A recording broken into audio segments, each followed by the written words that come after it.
Good morning, you fabulous folks of the YouTube lands. A little morning coffee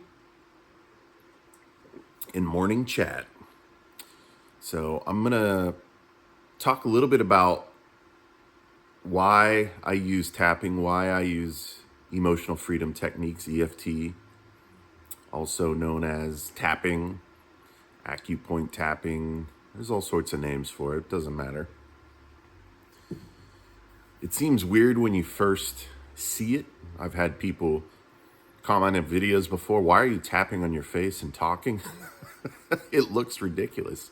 And the first time I ever heard of it, which was around 2017, I was like, this is ridiculous. In fact, the first time I ever heard of it was from my mother. And my mother's always been interested in different alternative things, and alternative health practices, things like that.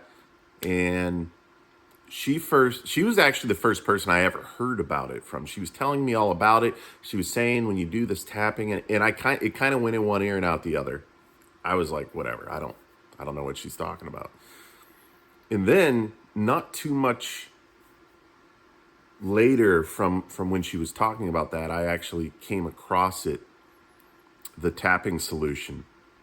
Nick Ortner, and he had that documentary put together, and I watched the documentary. I'm like, wow, there is something to this. And then the rest was history, right? I really kind of dove in head first, started to try to understand it, started practicing it, started having some shifts and changes in my own life, collapsing old limiting beliefs. And like I said, the rest was history, right? 2017, I started doing it.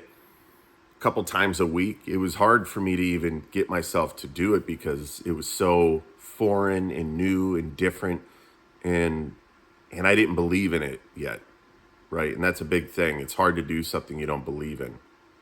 So it wasn't until I started having results, and now I do it almost every day. I feel naked if I don't do it. Like if I go through the day and I haven't done some tapping, some work, then I just feel like there's something missing because it's a habit now. And sometimes when I talk to clients about it, they're like, oh, so I have to tap every day. I got to tap on like every issue I have. And I'm like, well, why not? Right? The way I look at it is like this, right? We take the time to brush our teeth every day. We work out, physical exercise, activity, lifting weights, whatever. We try to eat healthy, good nourishing foods, right? So we do all these different practices, take showers, clean our bodies, good physical hygiene. EFT is like a form of mental hygiene, right? So why not do it every day? The same with other mental hygiene practices, meditation, visualization, breath work. These could literally change your life. You could literally start to harness the power of your mind, your brain, the brain-body connection, heart coherence, and create the life you want.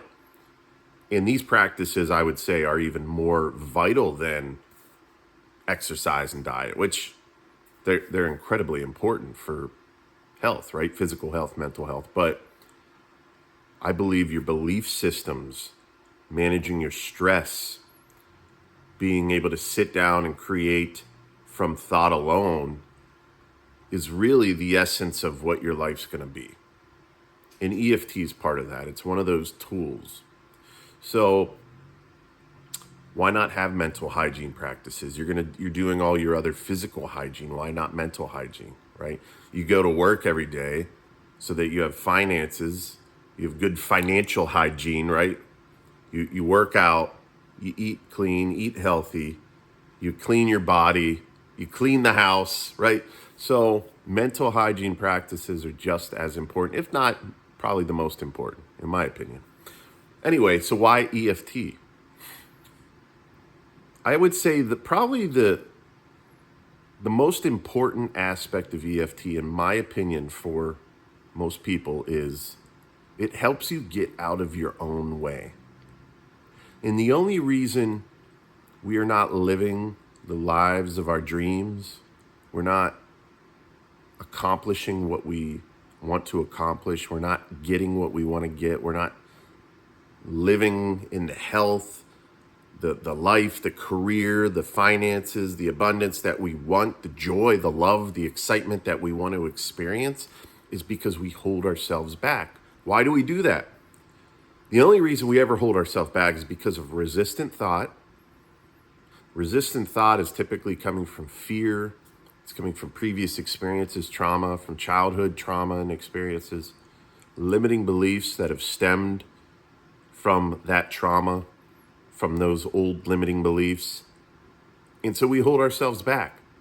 We form this very tight comfort zone that we're not willing to challenge or break through, and we're not living our authentic, genuine, expansive, amazing selves of greatness.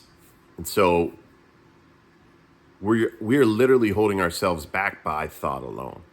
These limiting beliefs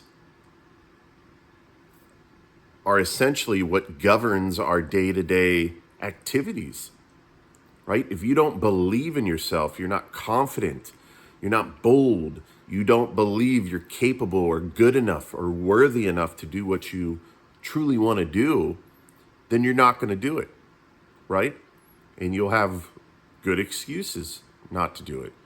Your subconscious mind has it deeply rooted into you why you can't do it, right? You're not good enough. No, you can't do it. I want to be healthy and strong and fit and amazing. No, you're not good enough for that. You're not good enough for that. You can't do that. You're not capable. You don't have the genetics, right? There's all sorts of reasons. And again, these stem typically from past experiences. A lot of it stems from childhood. And we end up living our lives decade by decade by decade, not living up to our potential, not expanding and growing and experiencing and having fun, because we are holding ourselves back and we are limiting ourselves. So EFT can be used for many things, but really what it all boils down to is there are certain things in your life now. They could be things like anxiety and fear, disempowerment, that are holding you back. You know it, you don't like the way it feels, and you want to change it. EFT is great for that. It could be other things like health issues, pain, right? Arthritis, PTSD. It could be other things. And it doesn't matter what it is, but in some way, you're experiencing something you don't want, whether it's physical, mental, emotional, psychological. It doesn't matter. There's something that you don't want, that you don't like. You're experiencing it. You may not even know why, but you're experiencing something. Some sort of emotion doesn't feel good. Something in your body doesn't feel good. And that's a cue that there's something greater for you, right? I have this pain. Yes. And guess what? There's amazing, exceptional health on the other side of that pain. We can get through it. EFT is a great way to do that. I'm not saying EFT is going to heal you or solve some sort of complicated health issue, but it can help to align your mindset, right? Because if your mind's in a state of stress, it's harder to heal, and that's a fact. When you're in a stressful state, when you're constantly living in the sympathetic nervous system response, which is that state of fight or flight, that state of fear, that low-level anxiety, fear feeling, when you're just in a state of fear, sympathetic nervous system, there are so many physiological things that are happening in your body. You're shutting down the immune system because you're in fight or flight. You don't need your immune system in this moment because you're in a state of fight or flight. If you have a lion coming at you, your body's not going to worry about the immune system. It's going to shuttle blood to your limbs so that you're ready to fight or flight, right? Does that make sense? When you're in a state of rest, relaxation, that parasympathetic response where you're in that kind of calm, regenerative state of being, then your immune system is going to function much better. Your mind's going to function better. Your brain's activating in different areas that otherwise wouldn't be if you're in a stressful, fearful state. So even from a healing perspective, it's important to get out of your own way and be in the right mindset. That's how important the way you're thinking is. Think about that. If you're fearful, upset, stressed, angry, nervous, especially in a chronic way, you're not going to heal as well physically. So think about it. Anyway, the point of this video is no matter what you're suffering from, no matter what type of challenges you're dealing with, whether it's low-level stress, constantly you can't get rid of, issues with finances, relationships, issues with social interactions, whatever, fear, phobias, addictions. These are different things that EFT tapping, emotional freedom techniques can help with. And it's not a magic technique that's going to solve all your problems, but what it does is it helps you start to shift your mindset, change the neural circuitry of your brain, collapse some of these old limiting beliefs, these stressful state of being, this fear, help you get rid of that stuff. So it opens you up to the opportunity to grow, heal, expand, love, laugh, enjoy, create greatness, right? And I use other techniques too, right? I don't just use tapping, and my life's been fantastic ever since, but it's pretty amazing how well it works at collapsing these old limiting beliefs, resentments, fear, anger, addictions, whatever, and allowing you to start to mold the life you desire from thought alone, allowing you to be more confident and bold and assertive and having thoughts that you actually feel you're worthy of achieving, no matter what it is. So I hope that makes sense. That's one of the reasons I use it. That's one of the reasons I'll always use it. I use it with my clients. I talk about it with friends and family. There's a little gnat on my phone. I don't know where he came from. All right. It's gnat season. We're getting here in the summer.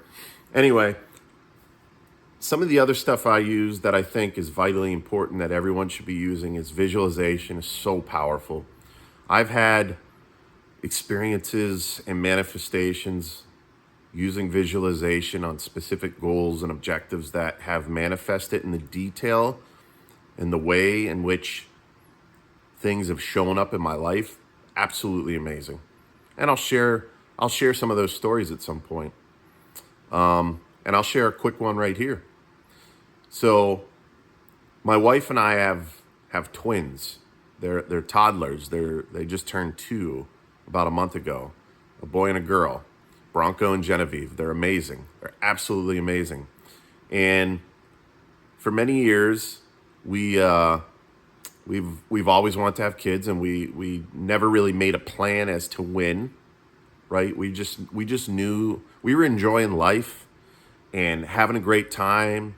Careers are going great. Life's going great. We're traveling, just living the life of our dreams, right? Vacationing a lot, traveling around the country, traveling around the globe. And we knew at some point when we're ready, like, and people say that you'll never be ready, but we were ready when we were ready, right? We just knew when we got to a point, we were going to be like, you know what, let's do this. And that's what happened. We were like, let's do this. And guess what? It happened right away, which was amazing, beautiful, wonderful. But anyway, leading up to that, journaling is something else I do. Journaling, visualization, meditation, right? These are all part of my mental hygiene, daily ritual techniques of greatness. For probably several years, I would journal, and I would just have this intuitive sense when writing down about the life of my dreams, right? The story of my life, the way I want it to be. I would write, we had twins. I don't know why I would write that. It was almost like the thought was not my own. It was almost like God was giving this thought to me. And so on several occasions, I wrote about having twins. And this was before we decided we were going to start to try to have children. I was just writing out the life of my dreams, right? Every aspect of my life that I wanted in whatever way I wanted it, I was just writing out essentially the story of my life in the present tense. And I would do that in journaling. It's not a technique I do every day, but I did this several times over several years. And then I just kind of forgot about it, right? I don't really remember writing about having twins. And then that day came where we're like, you know what, let's do this. Let's have a family. Let's create a family. Let's manifest a family out of love and greatness.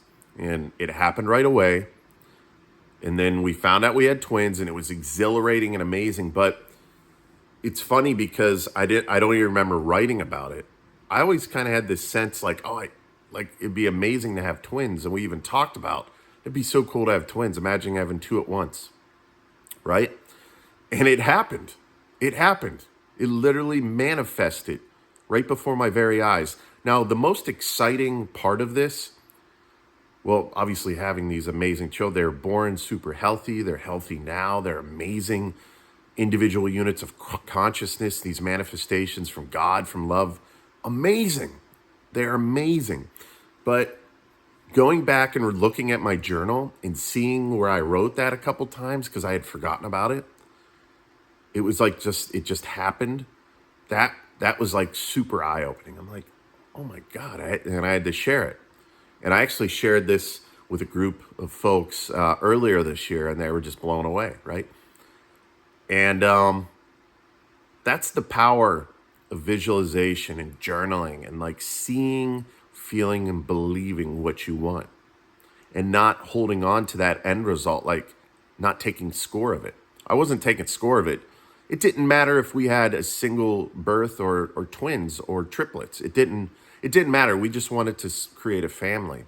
But I influenced it in a way with my powerful thoughts, my visualizations, my journaling, and that energy was put out there, right? And it happened. Pretty amazing stuff. That's just one story. I have some really intricate, amazing manifestations that would just blow your socks off. So that's the power of using these mental hygiene techniques, controlling the way you think, which is going to control the way you feel. You're going to put the energy and intention out there of what you want. Don't take score of it, right? Not taking score of it and just letting it unfold in a beautiful way, enjoying the journey, having fun along the way. And it's amazing what occurs. So I know I got a little off topic here, but the point is EFT is one of these absolutely amazing critical tools because you need to collapse the limiting beliefs in order to make progress, no matter what you do, no matter who you are. If you're not achieving what you want to achieve or having what you want to have or feeling the way you want to feel, there's stuff holding you back. EFT is one of those amazing tools that can help you restructure the brain, restructure the mindset, collapse these belief systems that are holding you back and help you create greatness moving forward. So cheers to that, my friends. I hope everyone has a fantastic weekend. Keep tapping, keep dreaming, keep loving, keep creating greatness, baby. I will see you in the next video. So have yourself a great day.